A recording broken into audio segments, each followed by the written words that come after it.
Well, hello. I just left the ear, nose, and throat doctor, the specialist that we thought we needed to see because the the growth that's been on my neck and my shoulder had grown, and I had a scan on it in 2023 of May 2023, and it really didn't show anything, but they were watching it, and the oncologist even measured it. But this time when I went in for my physical, the my primary doctor was going to go ahead and do a CT scan. But I said, well, let's get a specialist to look at it because we've never had one. And that was something she had suggested almost 2 years ago. So I went to see the specialist today. Was very nervous because this thing has grown. And you all, there is a big reason why I say advocate for yourself, because a lot of times these doctors don't give us the care I think we should get or I should get. So I went into this office. First of all, I had to wait a while. So he comes in, I tell him the situation. He looks at it, he says he thinks it's fatty tissue. I told him the last time they thought it was fatty tissue, which was up here, it was cancer. I said, plus it's grown, plus it hurts when the seatbelt is on, and I drive and travel a lot. It hurts when the seatbelt's on there, and it's getting worse. It makes me feel like I'm choking. None of this moved this man. He didn't want to do another CT scan. In fact, he said, well, you just had a CT scan in May. I said, no, sir, that was the year before. And so this is the specialist now. He didn't want to biopsy it. He didn't want to CT scan it. He did say, well, I don't want to, you get a lot of scans and I don't want to give you lymphoma. I'm like, what if, and I wanted to say, but I didn't want to be combative because I knew he wasn't my only option. I knew that we were seeing him to see if maybe he will help us. But I wanted to say, well, what if it's already lymphoma? Because that's a sign of lymphoma. He didn't check to see if it was any of the other things that the primary had already checked to see. He barely looked at my case, and I felt like he blew me off.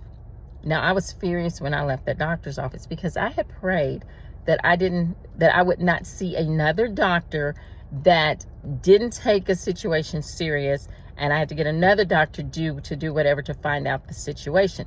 That has happened so many times in this journey, this life journey of mine. I mean, look how long it took them to find the cancer. Look how long it took them to find that there was a heart defect. All my life, I've had issues. Look how long it took to find, we finally found the lung issues. I was saying I'm wheezing, I'm having these issues. Finally, we found it. So, because somebody will listen if you keep talking, if you keep expressing yourself.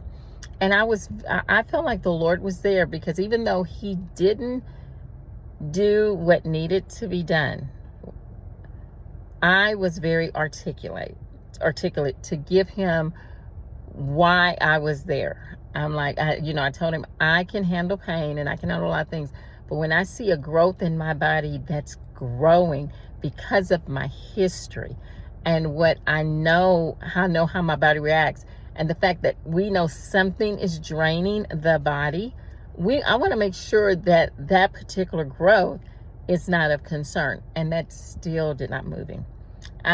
He was just not wanting to do another scan on me, which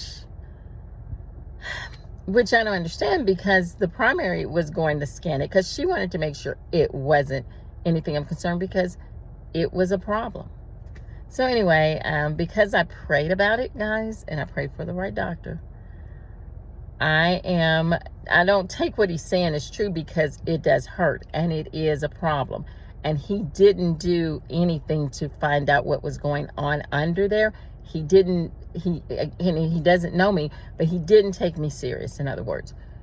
So I'm just going to have to write that on his evaluation.